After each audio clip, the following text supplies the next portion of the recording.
Hello. Hey everybody, we just wanted to do a quick intro because this video is kind of weird. It's a little different. Yeah, it's a leftover from our last episode when we were in Jacksonville. Yeah, we have some stuff there we didn't cover. We didn't cover in, like, a lot of it is phone footage because we were having issues with the GoPro then. Lots of issues. Lots of issues that we all have worked out now, so that's good. We got it though. Yeah, so it was still early. I did it a voiceover, but we wanted to show you guys the campground and a couple other small things we did. And then what did we do after that? Then we left to head to take Grayson home and meet our new niece and tie up some loose ends and go back out. Yep, we got to meet our new niece for the first time, and then we took Grayson back home to Indiana. Yeah. And so he could see his baby sister and, of course, his mom and dad. He was very excited to see his mom and dad. Yeah, he was very excited to be home. He had a great time, but he was excited to be home, and he was excited for constant Wi-Fi. So, yeah, he definitely missed his Wi-Fi. Camping life with no Wi-Fi was not for him. No, it was not. So we're going to show you some footage from that now, and then I do have a little glimpse of Indiana, and we will tell you a little about that before we start.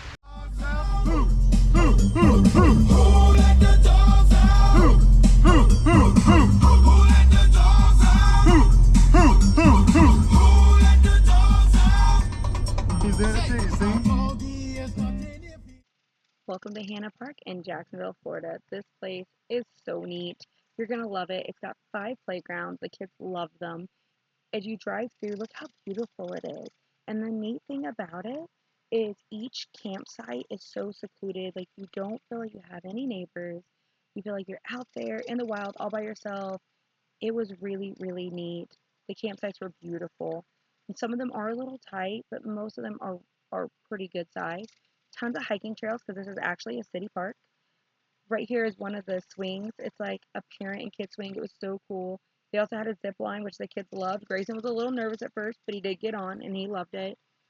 The city park portion, once it's closed, you have this whole place to yourself as a camper, which is really nice because you can go explore. You're not running into hardly anybody. As you go up the road, on the right, there's a beautiful lake in the campground. But if you go left, you end up where we are right now on the Atlantic Ocean. You have access to the Atlantic Ocean 24/7, and it is great. I went out and jogged every morning, never ran into anybody. It's also across from a Navy base, which was great because if you get up early, you can see the ships going in and out, and the kids loved this. It was so much fun. I'm telling you, it is a much do, and it is so reasonable. However, reservations got to be made early. Books up quick. Here we are at Sweet Pete's Candy in Jacksonville, Florida. I have to say, we weren't too impressed with this place. It is a nice little stop if you're in the area. It is in the middle of downtown, so it's hard to park.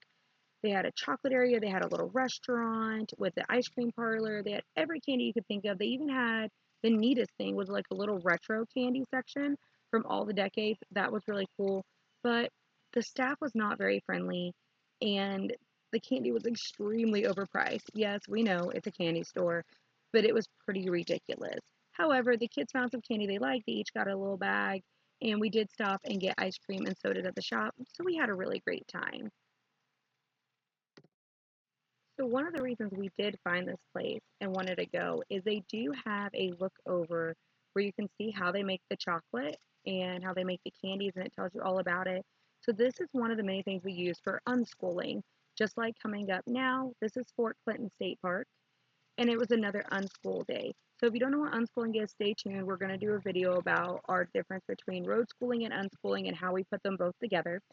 But here at Fort Clinton State Park, they had the Junior Ranger program. If you have never heard of this, this is an amazing program for kids. It's completely free. Any state park in the well, most state parks, let me say most state parks in the U.S. do offer it. You go up to one of the offices at the park or one of the rangers, and they will give the kid the packet. And as they hike and they explore the park, they'll fill out questions. And they have different packets for different age groups, so that way it keeps the kids interested. When they're all done and they've completed everything, they bring that back, and the ranger will give them a little wooden badge and have them do, I forget what it's called off the top of my head. Oh gosh. But they do like they recite a thing that says they'll take care of the parks and they'll be respectful to them, and they become junior rangers, and they can collect these badges all over the US, which makes it really neat. And they even have a puppy program too. We didn't have Lottie yet at this time, So as soon as we get to another one, Lottie's definitely going to do it too. But they had so much fun, and it was really a neat experience, and it's completely free. And it was here the boys got to go to Krispy Kreme for the first time and see donuts made and had hot, fresh donuts. They were so excited. They had to have me put this in. So here's a little glimpse from the fun we had here. We're back. We're back. So hi again. This next few small clips are great. They're great, but they're experience. We learned a lot. Yeah, they tell you what it's really like to live in the RV. In the cold. In the cold. So all of our family's like, why don't you come back for the holidays? Because very soon you'll see in some videos our Christmas. We did not go home for Christmas. Nope. And this is why. This is why. So when we were in Indiana, it was February, right? End of February, 1st of March, yeah. Yeah, because we went back for Nolan's senior basketball night. And his last high school basketball game, sectional, so yeah. Could make me cry. I know. And so we went back for that, and it was cold, people, okay? Well, the campground we stayed at, too, was the fairgrounds in town. It didn't help because there's no trees, nothing blocking the wind. The wind and the cold is just beating your RV, beating the water, just beating it down. And at this point, remember, we'd only been full-time like 2 months. 2 months, 2.5, yeah. Going on, not even 2 months yet. Barely 2 months, if so that. we had no idea. We didn't know what we were doing. We came from Florida, I mean, look. Yeah, and we came from Florida, people, okay? Like, we were not prepared for this cold. So we came from Florida, we got up there, and literally everything went wrong. We could not keep our water from freezing. And no matter what we did. No matter what we did. We went through two hoses. It running. 2 hoses. In the RV, in the kitchen, in the bathroom. We let the water running, like, not a drip. Like, I'm talking like flowing water. Flowing water, still froze. We went through 2 water hoses, 3 water filters. We even borrowed one from Jennifer and Daniel. Yeah, we even had to borrow one for Jennifer and Daniel for a little bit. Water filters busted everywhere. It was so bad. Busted. Not only that, like, we do have heat in the RV. We have heat like everybody else. Yeah. We even had a space heater, and it just was not enough, because when our heat runs, it's supposed to heat the underbelly. It still wasn't enough. It still wasn't enough. The wind, it's still on. It just times out. We're still here. It was the wind that got you, really. The wind. The windshield was all, basically after the first 2 days, was below 0 every day. Well, and the RV's like a bridge. The wind blows right underneath the RV, and just it and that's where all your pipes are. So we had a lot of water problems, and we were lucky we did not bust any pipes. So we're going to show you now. So we love you all back in Indiana, but you can keep your winter. Keep your winter. Yeah, keep it there in the Midwest. We're good without it. All right, but after that, until next time. Don't forget to like and subscribe and tell everybody. Tell everybody, but we'll see you next time. So we goofed. We haven't been back in cold states for so long.